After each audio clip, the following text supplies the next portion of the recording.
Hello दोस्तों। आज हम लोग एक ऐसे पाठ की चर्चा करने वाले हैं जो हमारे शरीर की सुरक्षा से संबंधित है। इस टॉपिक का नाम है मानव प्रतिरक्षा एवं रोग। इंग्लिश में से कहेंगे ह्यूमन डिफेंस एंड डिजीजेज।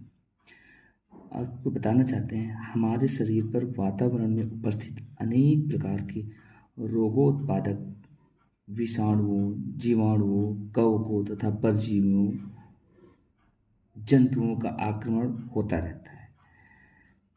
इसके अतिरिक्त वातावरण से अनेक प्रकार के विषैले पदार्थ भी शरीर में पहुंच सकते हैं, जैसे सर्प विष या अन्य जहरीले जंतुओं का विष, वायु, जल आदि के प्रदूषणकारी विषैले रसायन आदि।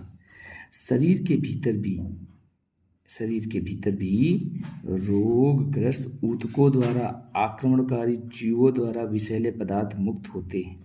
यानी कि जैसे हम लोग के नए सेल बनते हैं, पुराने मरते हैं, तो पुराने सेल भी हमें परेशान कर सकते हैं अगर उनको सही समय से बाहर ना किया जाए या उनको हमारे अच्छे बॉडी सेल से सेपरेट ना किया जाए।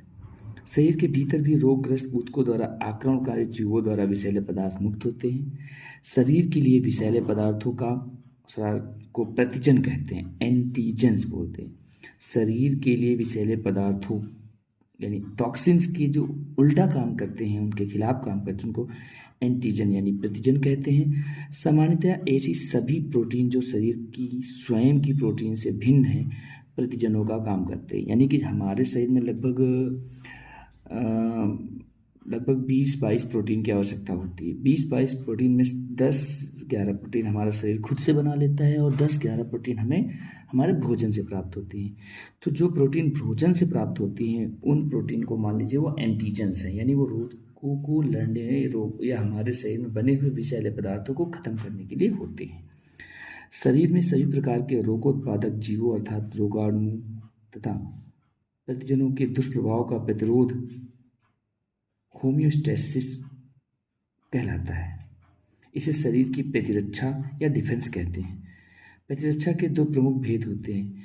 प्रतिरक्षा एक तो स्वाभाविक होती है जो हमारा शरीर खुद से करता रहता है, और एक उपार्जित होती है। जैसे हमें कोई स्वाभाविक का मतलब हमारा शरीर जैसे रोगों से लड़ने की क्षमता रखता है, हर तरह के रोगों से थोड़ी थोड़ी क्षमता रखता है। जैसे हमें कोई पेन होता है तो पेन का एहसास जब हमें होता है या हमारी चोट लगी तो हमारे शरीर में स्वेलिंग आ जाती है, ये सब हमारे शरीर के द्वारा एक तरह से प्रतिरक्षा ही होती है। अब हम बात करेंगे स्वाभाविक प्रतिरक्षा की। यह प्राकृतिक और जन्मजात होती है, अतः यह किसी विशेष रोग या विशेष रोगों से शरीर की सुरक्षा व्यवस्था ना होकर सभी प्रकार के रोगों का सामना करने की